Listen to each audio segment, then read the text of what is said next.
What is up, Earthnoids and Spacenoids? I am just a simple Newtype. And in this episode, we're returning to Mobile Suit Gundam Thunderbolt. Last time, Daryl and his team snuck into an oil rig controlled by the South Seas Alliance. They met Claudia Peer, who did a little child trafficking. Daryl's team kills 2 people while stealing data, mainly Hickam, and now they are laying low. And Levon Fu seems to be able to telepathically communicate to Claudia with his Newtype powers. This time, Daryl's team meets with Claudia. The Spartan team takes control of the oil rig, and the new Psychozaku pilots make their escape. So let's get into this.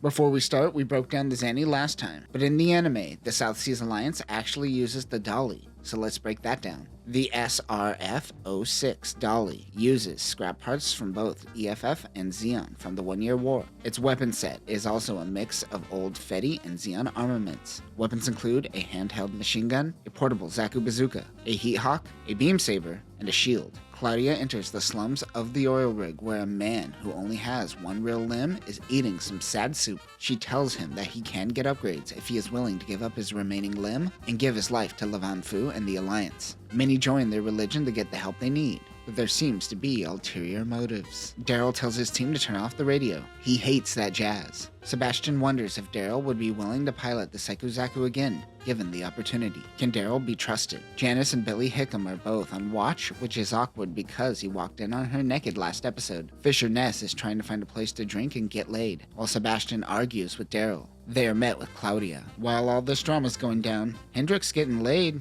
Nice. Sucks to be you guys. The girl he is banging is named Vivi. Claudia is called Biki Kuni in the South Seas Alliance. She prays and reads their mind. She instantly realizes that Daryl was the original pilot of the Psychozaku. She pulls out a gun along with Sebastian. Gunshots go off, but everyone misses. Levon Fu uses his Newtype powers to make everyone miss their shots. They could use Daryl. Through Claudia, he is able to enter into Daryl's mind. Levon Fu tells Daryl that he can see through time. We call that a lala. They're amazed by the powers of a Newtype. Levon Fu is using Claudia as a medium for which he can communicate. Daryl asks what they want with the reuse P device. He tells him that he is going to guide humanity. The One-Year War wasn't humanity's progress, but rather their limitations. Some South Sea soldiers surround the shack after the gunshots go off. Everyone still can't move. He is essentially Professor X. Levon Fu tells Daryl to sever his ties with killing. That is when Janice and Hickam come in with an Act Guy and sever the house, which is conveniently on the edge of the oil rig. The rig goes into air defense mode, but they don't seem to be after the Act Guy. It is the Spartan. They really do a good job at emphasizing the size of the Pegasus-class ship in this manga. Foot soldiers, mobile suits, and shuttles move in on the oil rig. They demand that the Nyan-Yang Alliance disarm and comply immediately. Many claim this is an act of tyranny by the Federation. Most comply, but some fire bazookas at the Pegasus. Civilians start getting killed. Vivi needs to get back to her kid, but Hendrik Ness says, "Yeah, I think her session's over. So, bye." She runs to her son, who is in a wheelchair and hacking into the Federation servers, wondering why they're attacking. Hendrik returns and helps his hooker and his son. They all get out of there before all hell breaks loose. Lieutenant Creed is in the gun tank.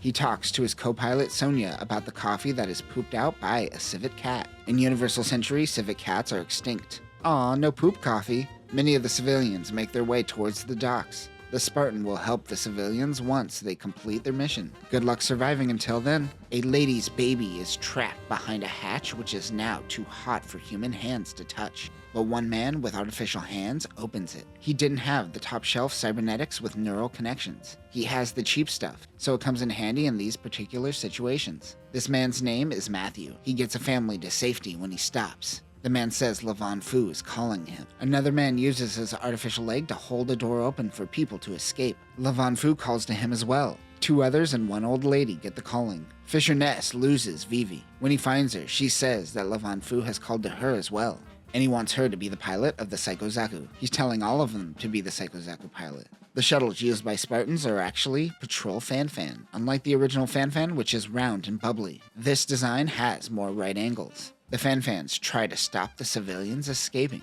Marine Balls comes out of the water and stops the boats. The Alliance also has a Sea Lance, which maintains its original design for the most part, just with more detail. Out of the ocean comes the Gem Marine type. The RGM-79M Gem Marine type is based on the Gem Ground Type C. This is a different unit from the RAG-79 Aqua Gem, though they have similarities. There are hydrojets on the knees and shoulders. Its only weapon is the needle gun, also used by the gun cannon Aqua. One gem snipes a Sea Lance. They don't think the Psychozaku pilot is on one of these shuttles, but Newtypes can communicate telepathically, so it won't be that easy. Underwater is Atlas Gundam and EO. Ness and Vivi head underground where they find the others who were summoned by Lavan Fu. Vivi's son tells Ness that her mother used to be a Prober-class sub-pilot. The Prober-class in the original series is an intelligence-gathering sub. It was the sub that intercepted Miharu's message in OG Gundam. It uses camera buoys to scout. I assume the Thunderbolt version is more offensive. Also underwater is Bianca and her gun cannon Aqua. She's jamming out with some fish and some balls. Something approaches their location. They fire some torpedoes. Their torpedoes doesn't go off. They fire again. No boom. Something is still approaching them, however. They end up wasting torpedoes firing on a shark. They then find an underwater tunnel and enter to find enemy mobile suits. Approaching is the Prober class with a Zogak and 2 Zaku Marine types. The MS-06M Zaku Marine type is an amphibious mobile suit used by Zeon and the South Seas Alliance, and based on the Zaku 2. Additional propulsion has been added to the feet to help with underwater maneuvers. Weapons include a handheld 6-tube torpedo launcher and a beam saber. In the cockpit with Vivi is Ness and a random Nyan Yang soldier named Kim Lao. They are carrying the Psychozaku pilots, everyone that received Lavan Fu's message. The Aquatic mobile suit pilots with them make up the Mermaid Squad. They are ensuring the Psychozaku pilots survive. Bianca's team engages with them. The Mermaid Squad sends out noisemaker devices that messes with torpedoes. Everyone spreads out. There are mines in the water covered in freezy gel. It slows down Bianca and blows up in her face. Her mobile suit is losing pressure, and she is out of commission. There are 2 different routes Vivi could take. They will take Route A if they lose them, which is the shorter route, or Route B if they're being tailed, which is the longer route. Ness knows that Route B is where their Zok is parked. Ness shoots down a torpedo close to the Prober class, rocking the boat. He saved them from getting shot down. The ship has multiple breaches, however. As they fight, they suddenly hear the sound of jazz. The sub has 30 minutes before they are completely underwater. They're heading towards the Caracas Islands, which is Route B. He tells Vivi that the sound of jazz means E.O. Fleming is coming. The Mermaid Squad puts up a wall of mines. Underwater in Thunderbolt, the water resistant causes the beam dispersal to look like lightning. Because, you need to keep that lightning and thunder motif going on in this manga, even underwater. Jazz intensifies.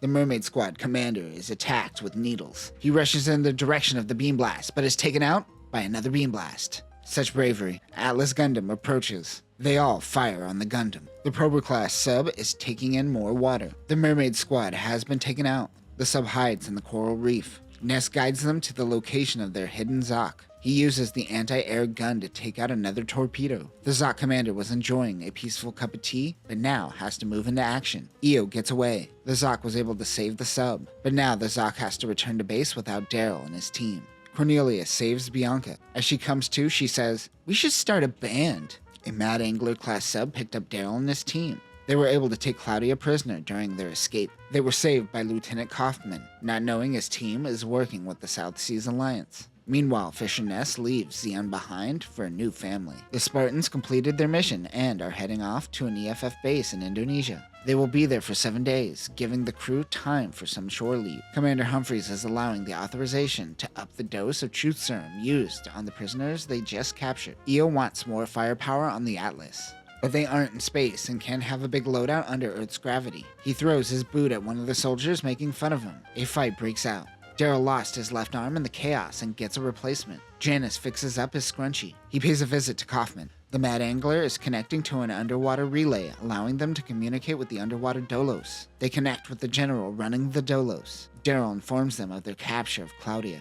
The general was exposed to radiation during the war and doesn't seem to have too much time left. Daryl then connects to the doctor taking care of Carla. She isn't taking her meds, and he tries to calm her down. He asks if Kaufman can grant him a special request. Daryl goes to talk to Claudia in the brig. Io and his team are playing a game of tag. Bianca is now upgraded to the gun cannon Aqua ground type loadout. The torpedoes are replaced with cannons and has the same beam rifle as the Atlas Gundam. This is just a regular gun cannon loadout. Why have the Aqua name at this point? On this ship, everyone is taking bets on who is going to win this game of tag. Cornelius shows Alicia a pic that has Carl in it, who is dead. He makes Alicia cry. Good job, Cornelius. Humphreys calls EO after training. It appears Daryl has taken Claudia. And that will do it for this episode. Newtypes and Thunderbolt are more superpowered than the original series. They could ultimately make this a superhero comic, but luckily Otagaki knows subtlety and uses it sparingly. I'm not caught up in this manga, so that might all change the closer we get towards the end. Next time, the captain puts EO in his place after stepping out of line. Daryl and his gang make it back to the underwater Dolos with Claudia, and his team enjoy their shore leave, except for EO, who is thrown into the brig. But that will do it for now, Newtypes. Remember, Newtypes are X-Men now. Peace.